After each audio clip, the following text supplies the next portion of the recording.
자, 말씀을 증거하기 전에요. 잠깐 부탁의 말씀을 좀 드리고 시작하겠습니다. 아까 기도 때도 제가 잠깐 언급했듯이 아고라의 그 경제란에 회복 뉴스를 이렇게 올리려고 하고 있습니다. 처음에도 예전에 이 아고라에 글을 올리려고 했었는데 그때 제가 몇 번 올렸더니 비난 댓글이, 특히 아고라는 그 믿지 않는 사람들이 믿지 않는 것을 넘어서 예수님을 막 그 저주하는 사람들이 굉장히 많이 있는, 거의 절대 다수의 사람들이 예수님을 저주하는 그런 무리들이 형성되어 있는 그런 커뮤니티입니다. 그러나 참 그 깨어있는 사람들이, 특히 경제 분야에서 이 한국의 어떤 그 현실들에 대해서 깨어있는 사람들이 제법 많은데요. 제가 거기에 회복 뉴스를 올리면서 그렇게 어느 정도 인지도를 쌓은 다음에는 제가 조금씩 예수님의 다시 오심에 대해서 제가 글을 게재할 겁니다. 많은 비난들이 쏟아질 겁니다. 처음에는 제가 그 비난이 무서워서 글을 올리지 않았었는데요. 예, 할 겁니다. 그래서 여러분들이 같이 해주십시오. 기도로 도와주십시오. 기도로 도와주시고, 그리고 혹 중간중간에 여러분들이 그 아고라를 들어오셔서 지나치게 쉽게 반론하는 글이 있으면 함께 여러분들이 싸워주시고, 그런 그 믿음의 선한 싸움을, 예수님이 다시 오시는 그 길을 예비하는 그 믿음의 선한 싸움을 우리 같이 합시다. 회복교 성도님들하고 같이 합시다. 그 포문을, 그 길을, 뭐 이렇게 말하면 되게 거창한 것 같지만 어쨌든 제가 앞장서서 그 길을 갈 테니까요. 여러분들이 같이 옆에서 보조하시며, 그리고 저를 보호해 주시며, 그렇게 우리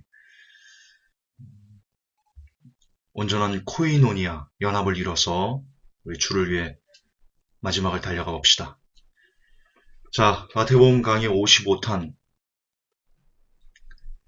증명된 케네스 액인의 거짓말 시작하겠습니다. 오늘 설교 굉장히 중요하고요. 그리고 여러분들에게도 제법 유익이 있을 겁니다. 특히 우리 중에는 예수님의 이름으로 삶의 모든 영역을 이렇게 선포하는 그런 분들이 있습니다.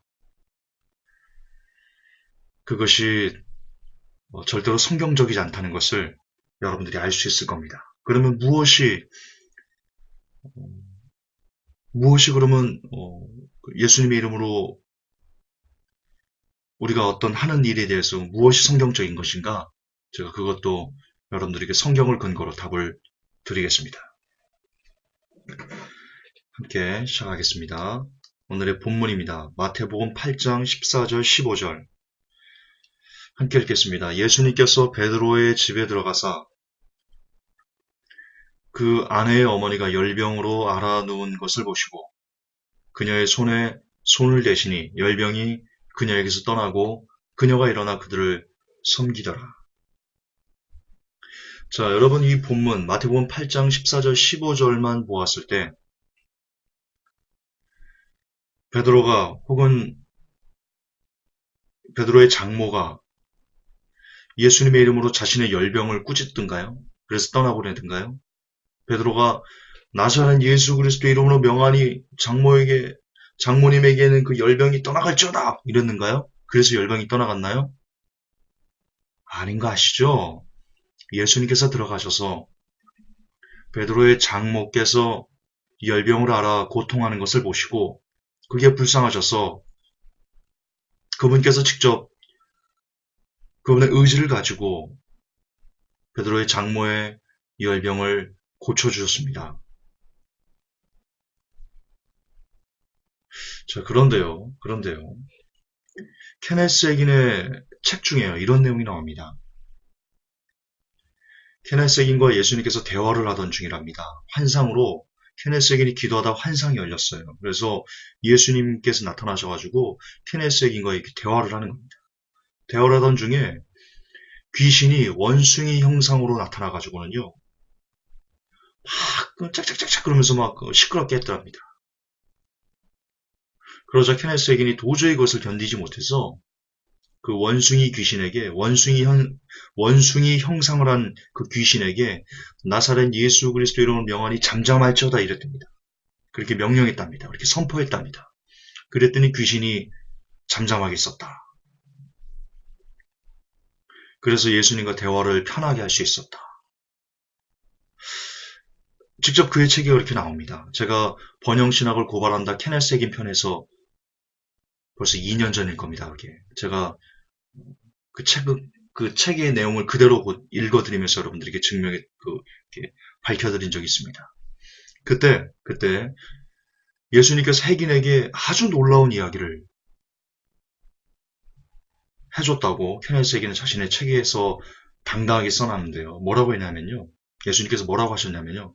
흑인아, 고맙다. 네가 나의 이름으로 그렇게 귀신을 쫓아내지 않았으면, 그렇게 그 원숭이 형상으로 나타난 그 귀신을 잠잠하게 하지 않았으면 나는 아무것도 할 수 없었단다. 그렇게 말씀하셨답니다. 예수님께서. 그래서 흑인이 놀라서 되물었답니다. 아니 예수님, 할 수 없으셨던 게 아니고 하고 싶지 않으셨던 거 아닌가요? 그러니까 할 수는 있는데, 할 수 있는 능력은 있는데 그냥 그 원숭이 귀신을 조용하게 하는 그것을 하고 싶지 않아서 그냥 하지 않으신 거 아닌가요? 그렇게 되물었답니다. 흑인이. 그러자 예수님께서 다시 밝히 이렇게 말씀하셨답니다. 아니, 할 수 없었다.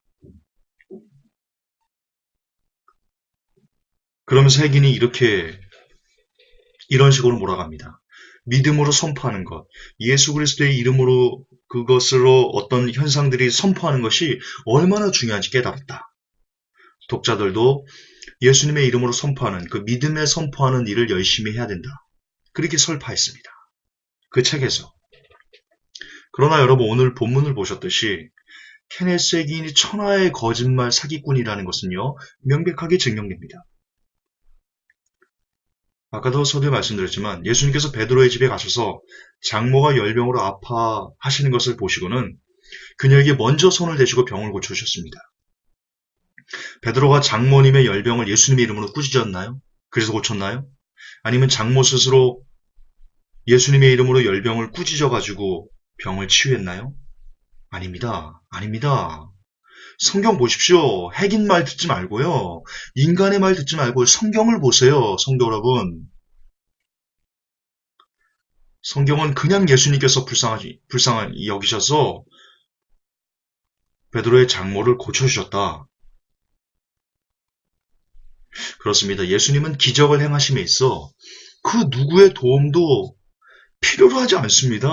예수님이 온 우주를 만드신 창조주 하나님이신데 무슨 누구의 도움이 필요하겠습니까? 하물며 만물보다 부패한 인간의 도움이겠습니까?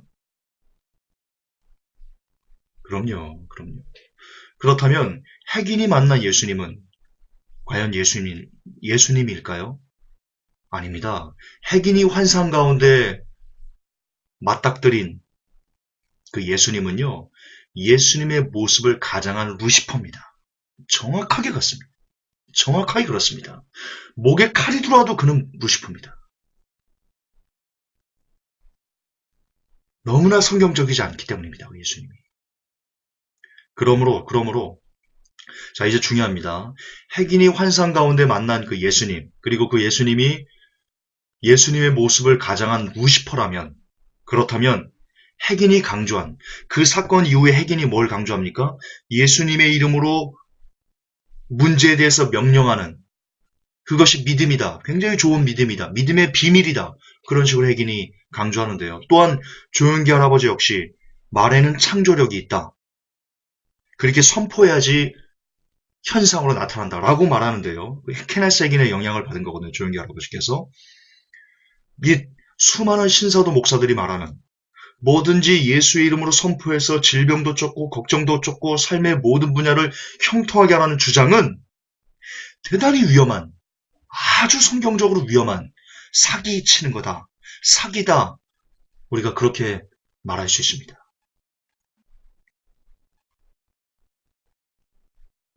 다시 강조할게요. 예수 그리스도의 이름으로 모든 분야에서 선포하라. 그게 어디서부터 출발했어요? 예, 신사도 목사들에게서 출발한 거예요.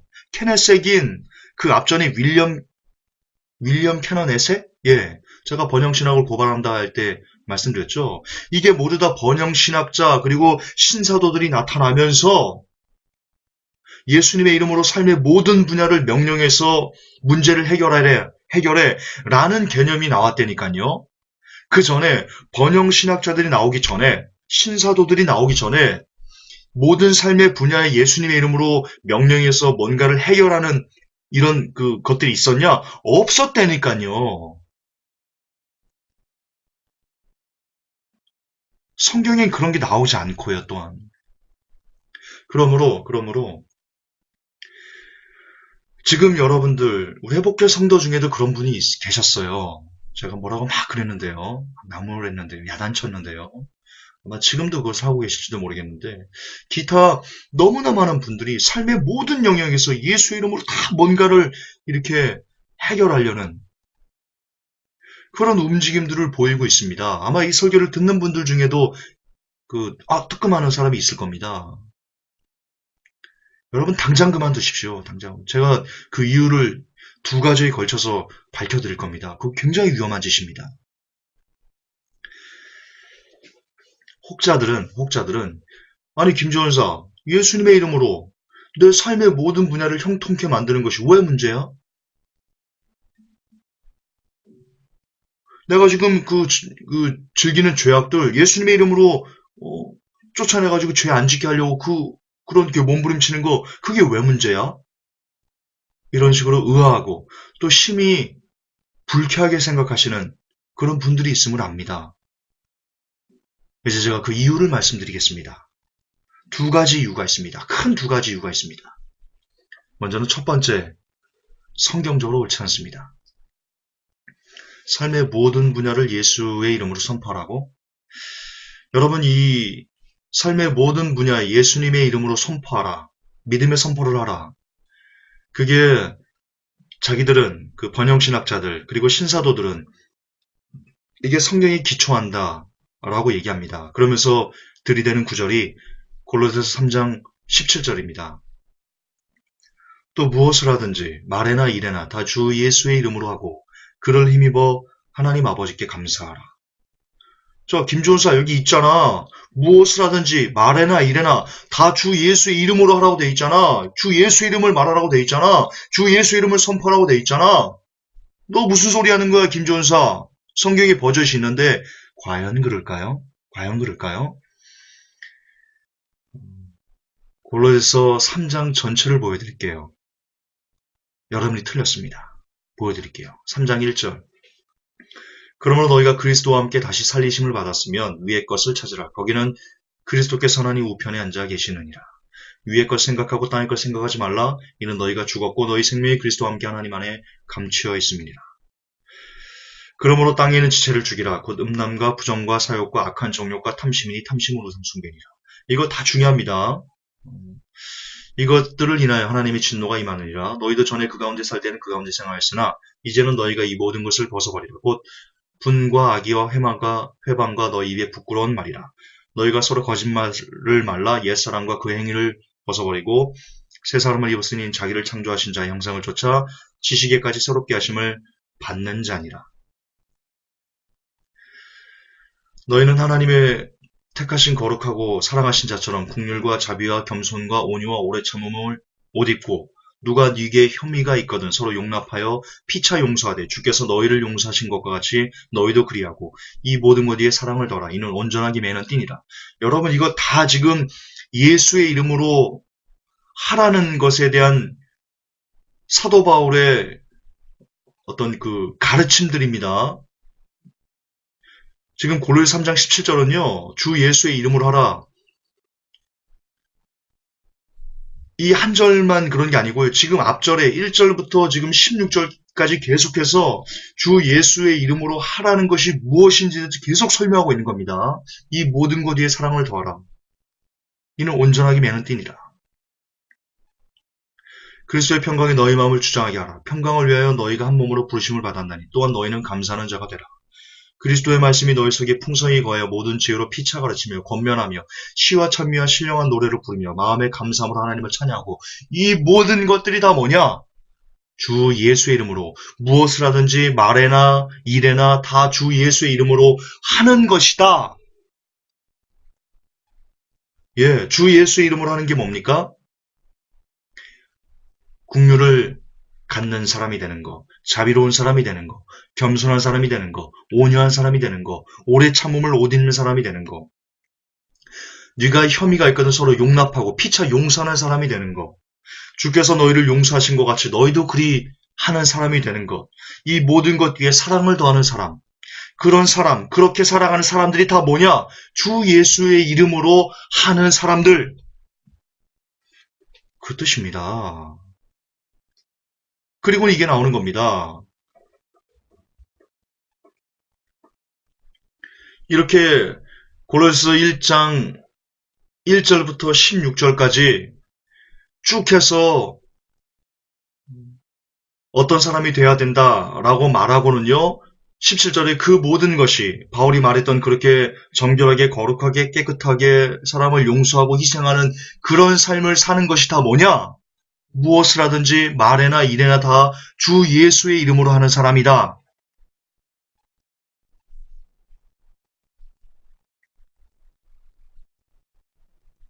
예. 지금 사도 바울은요. 1절부터 16절까지 가요. 주 예수님의 이름으로 하라는 지침의 다소 원론적인 당부였습니다. 큰 전체적인 틀에서의. 그리고는요. 18절부터 이 17절을 한 다음에 18절부터 과연 주 예수의 이름으로 하는 것이 무엇인지 어떤 삶인지에 대해서 좀 더 구체적으로 가르치고 있습니다. 이렇게 얘기합니다. 아내들아 남편에게 복종하라. 이는 주 안에서 마땅하니라. 이게 뭐냐? 아내들이 남편에게 복종하는 게 뭐냐? 그게 무슨 일을 하든지 말에나 일에나 다 주 예수의 이름으로 하는 것입니다. 남편들아 아내를 사랑하며 괴롭게 하지 말라. 이게 뭐냐? 무엇을 하든지 말에나 일에나 다 주 예수의 이름으로 하는 겁니다. 자녀들아 모든 일에 부모에게 순종하라. 이게 뭐냐? 이게 주 예수 이름으로 하는 겁니다. 아비들아 자녀를 경록히 하지 말라. 이게 뭐냐? 주 예수 이름으로 하는 겁니다. 종들아 모든 일에 육신의 상전들에게 순종하되 사람을 기쁘게 하는 자와 같이 눈가림하지 말고 오직 두려워하여 성실한 마음으로 하라. 이게 뭐냐? 주 예수 이름으로 하는 겁니다.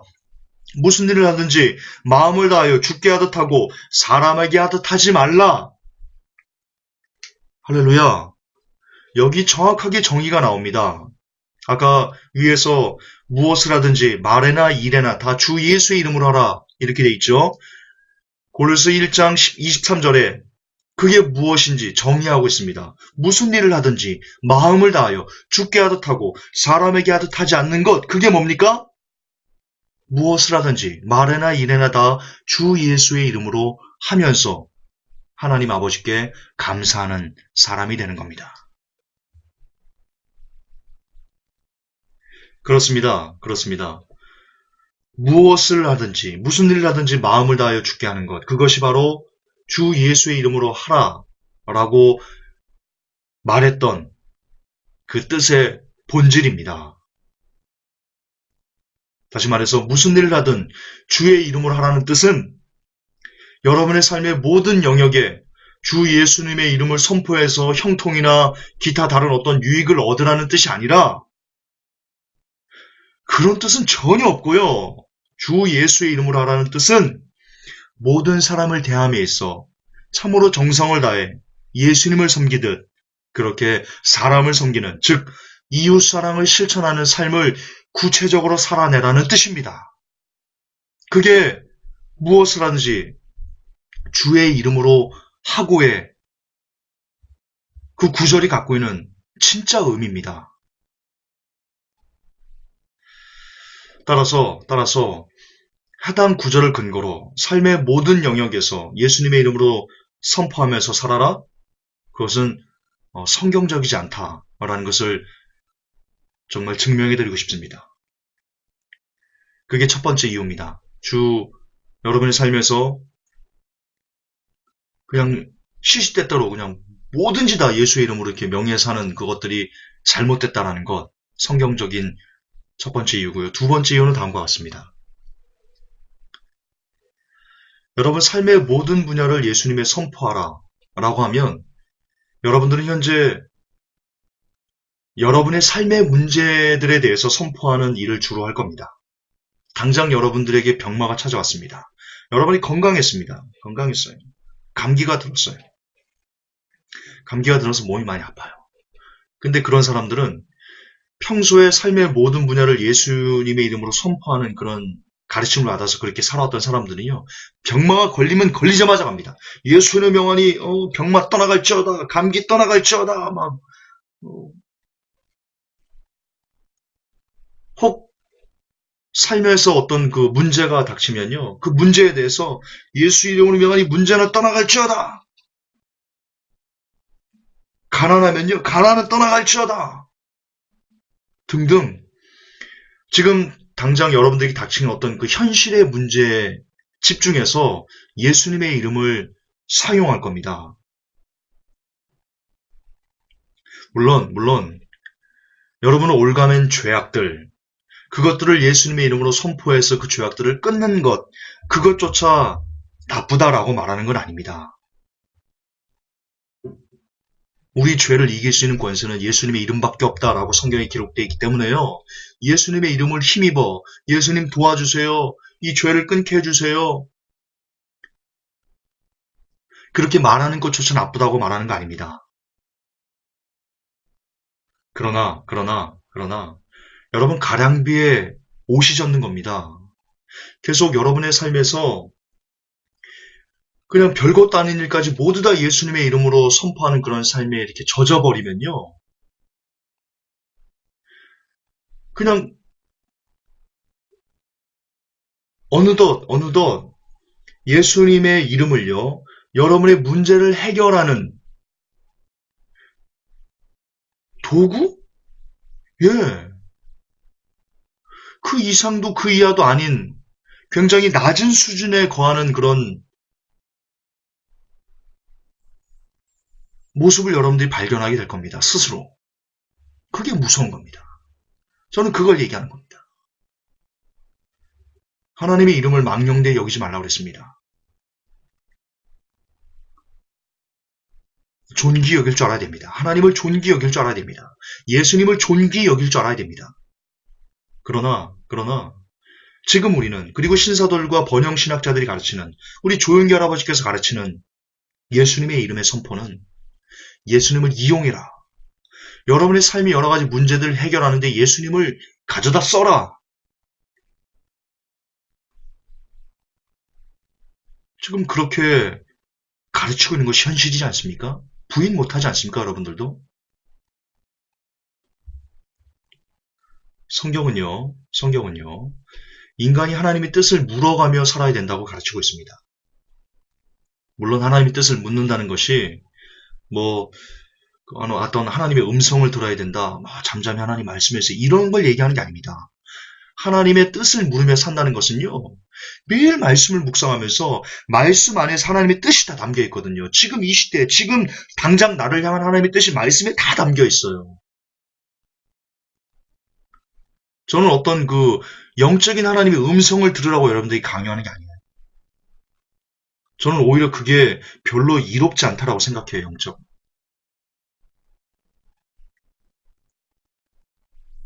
어쨌든 성경은 인간이 하나님의 뜻을 물어가며 살아야 된다고 가르치고 있어요. 하지만 예수 이름의 선포는요, 결코 하나님의 뜻을 묻는 것이 아니에요.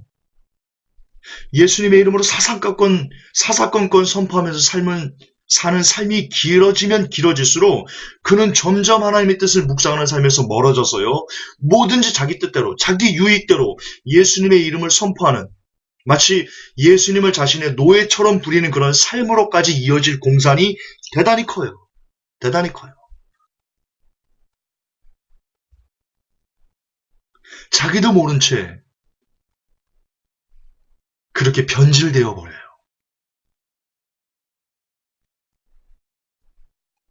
그게 인간이거든요. 그게 인간이거든요. 그러므로 우리는 예수님의 이름으로 삶의 모든 영역을 선포해서 뭔가를 해결하려는 그런 것을 멈추고 그저 잠잠히 성경을 읽으며 그 속에서 내게 하시고자 하시는 하나님의 뜻을 묻는 그런 삶을 날마다 살아내서요. 그런 삶이 나의 삶의 기본적인, 아니, 나의 삶의 전부가 돼야 돼요. 지금 여러분들이 쉽게 예수님의 이름으로 선포해서 여러분의 삶을 해결하는 그런 삶에 길들여지지 말고요. 오히려 아무리 답답해도, 아무리 여러분의 인생에 답답함이 찾아와도 그럼에도 불구하고 오늘도 성경을 보면서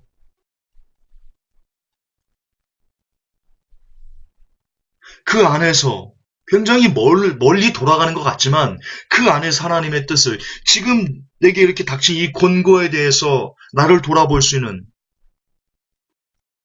그런 삶을 찾아가려고 하는 그런 삶에 여러분들이 길들어야 돼요. 그래야지 미혹되지 않아요.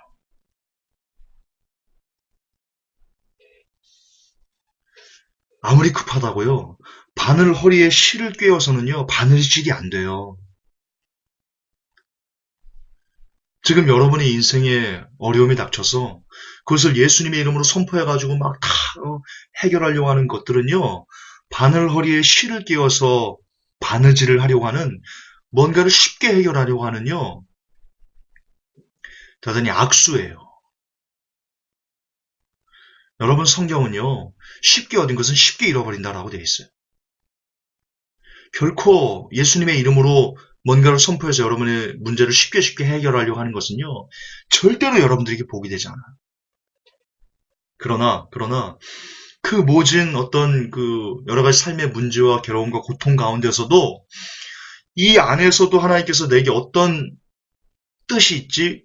어떤 뜻을 내가 발견해야 되지? 라고 하면서 그 아픔을 끌어안고 말씀 안에서 혹은 기도 안에서 하나님의 뜻을 내가 깨달으려고 그렇게 몸부림치는 그런 다소 길게 보여지는 그런 여정은요. 마침내 여러분의 삶에 복이 돼서 돌아올 거예요. 그게 성경에서 말하는 바예요. 그게 성경에서 사람들에게 살아내라고 요구하는 바고요.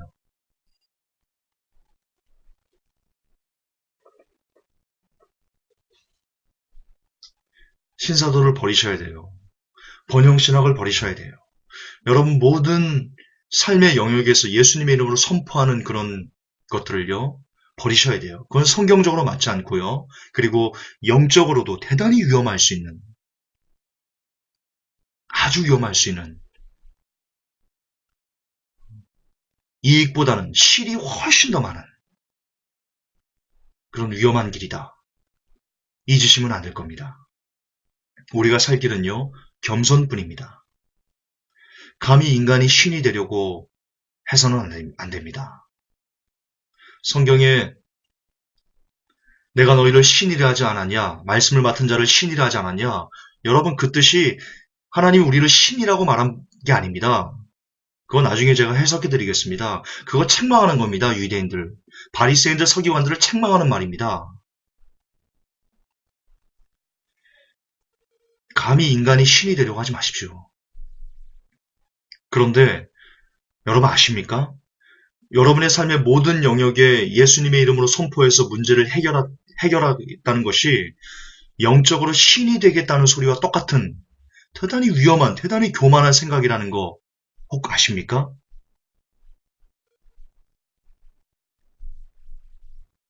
여러분, 인간은 모든 문제를 해결할 수 없습니다.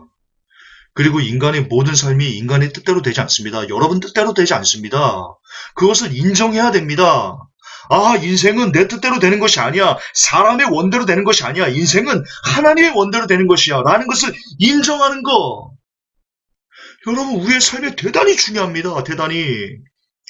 근데 예수님의 이름으로 모든 영역에 선포해서 문제를 해결하겠다는 것은 하나님의 뜻, 그런 거 필요 없어. 모든 것을 내 뜻대로 할 거야. 여러분, 그런 아주 위험한 영적인 기본 바탕이 깔려 있는 겁니다. 여러분 인생을 여러분 뜻대로 모두 다 해버리려는, 아닙니까? 여러분, 생각 있으면 제 말을 조금만 귀 기울여서 한번 거듭 되씹어서 한번 생각해 보십시오. 삶의 모든 영역에서 모든 문제에 대해서 예수님으로 선포해서 그것을 해결하려고 하는 것들, 그게 뭡니까? 여러분 인생을 여러분 뜻대로 디자인하겠다, 핸들링하겠다, 그런 거거든요. 그거는 신이 되겠다는 겁니다. 신만이, 이 세상에서 하나님만이 그분의 뜻대로 그분의 일을 그분이 원하신 대로 해나가실 수 있습니다. 인간은 그게 안 됩니다. 필연적으로 안 됩니다. 전도서는 그것을 이렇게 얘기합니다. 전도서 7장 14절, 형통한 날에는 기뻐하고 곤고한 날에는 생각하라. 하나님이 이 두 가지를 병행하게 하사 사람으로 그 장래일을 능히 헤아려 알지 못하게 하셨느니라. 이게 인생입니다. 사람은요, 기쁜 날도 있고 곤고한 날도 있고 행복한 날도 있고 슬픈 날도 있고, 그래서 내 삶이 앞으로 어떻게 될 줄 알 수 없습니다. 그렇게 하나님이 하셨습니다.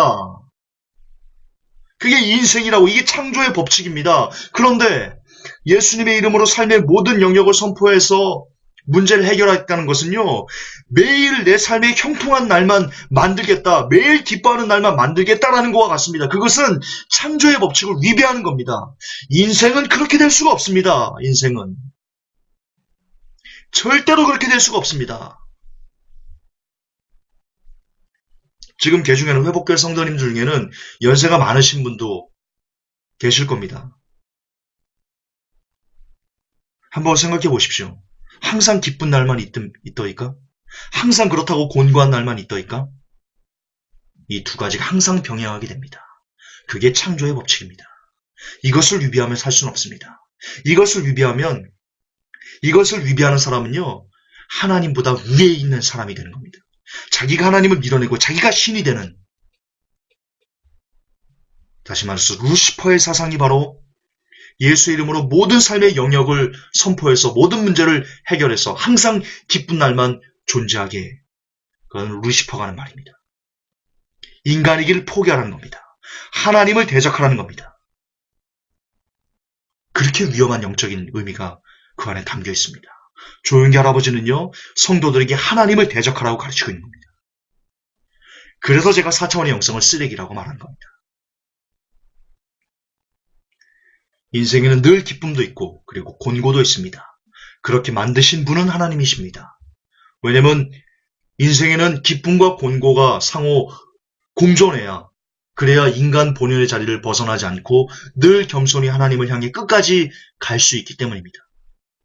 그러나 예수 이름의 선포는 하나님이 인생에게 준 그 창조의 법칙인 곤고를 인위적으로 사라지게 하려는 그런 몸부림을 치는 겁니다. 그것은 곧 하나님의 창조 질서를 어지럽히겠다는 루시퍼의 에덴 동산에서의 하와에게 했던 속임수와 영적으로 100% 똑같은 겁니다. 인생에는 반드시 곤고가 필요합니다. 반드시 있어야 됩니다. 그것만이, 곤고가 사람을 사람답게, 사람을 사람 되게 만들어줄 수 있기 때문입니다. 성경은 또 이렇게 얘기합니다. 잔치집에 가는 것보다는 초상집에 가는 것이 낫다. 왜 그렇습니까? 그 초상집, 그 어두운 분위기가 좀 더 인간 본연의, 인간 본질에 대한 그 가치를 깨닫게 해주셔서, 아, 나의 삶에도 끝이 있구나. 내가 돌아갈 곳이 있구나. 라는 것을 깨닫게 해주는. 정말 여러분, 사람은요, 기쁨만 갖고는 사람이 사람 되지 않습니다. 기쁨만 그 사람의 삶에 있으면요, 개망난이 됩니다. 그러나 곤고가 많을수록, 그 연단이 많을수록, 그 사람이 많이 매를 맞고 많이 다듬어지면 다듬어질수록 그 아픔들이 사람을 성숙하게 하는 겁니다. 곤고는 반드시 있어야 됩니다. 그 곤고 있다고, 그 곤고가 너무나 힘들다고 지금 당장 예수님의 이름으로 그것을 공고를 쫓아내려고 하는 것. 그렇게 마인드 컨트롤하려고 하는 것. 그것은 어쩌면 하나님께서 여러분을 자라게 하시려는 그 싹을 잘라버리려고 하는 하나님에게 불효막심한 행위일 수 있습니다. 이제는 예수님의 이름의 선포의 실체를 깨닫고 겸손히 하나님의 창조 법칙인 권고를 조금은 더 넉넉하게 받을 수 있는 우리가 되길 기원합니다. 참고로 하나님은 권고만 주시지 않습니다. 권고한 날이 오면 그 상황을 잘 생각해 보십시오. 그리고 하나님께 지혜를 구하십시오. 야고보서는 지혜를 구하는 자에게 하나님께서 그 지혜를 주실 것이다. 그래서 그 지혜가 결국 인내를 만들어내서 여러분을 다시 기쁨의 자리로 돌아오게 할 수 있는 그런 원동력이 될 것이다. 하나님이 반드시 그 지혜를 주실 것이다. 그렇게 야고보서는 얘기하고 있습니다.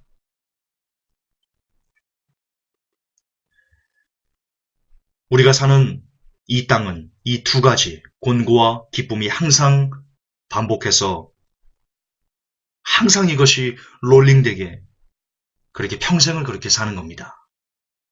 그러므로 지금 현재 여러분의 삶이 곤고하다고 너무 힘들어하지 마십시오. 그 곤고는 또 다른 기쁨을 잉태하는 원동력이 될 것이며 그리고 곤고가 벗어나 그 기쁨이 되면 그 기쁨은 또 다른 곤고를 잉태하는 그런 원동력이 될 것입니다. 그리고 나아가 그 곤고는 또 다른 기쁨을 잉태할 것이고 그 기쁨은 또 다른 곤고를 잉태할 것입니다. 그렇게 늘 곤고와 기쁨이 삶에서 병행하는 것이니까 지금 어렵다고 자살을 선택한다거나 지금 어렵다고 하나님을 원망한다거나 그런 어리석을 멈추시고 형통하면 기뻐하시고 곤고하면 생각하셔서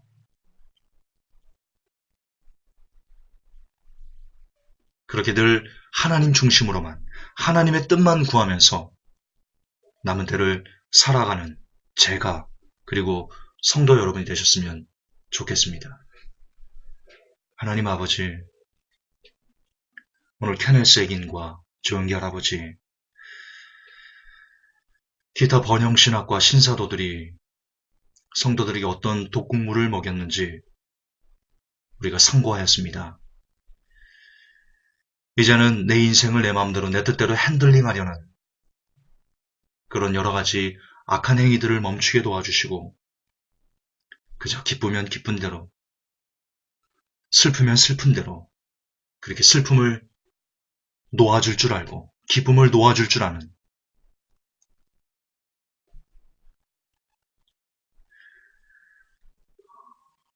그렇게 조금은 넉넉한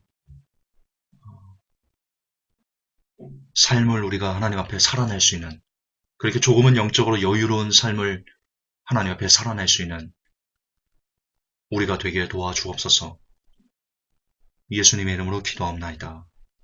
아멘.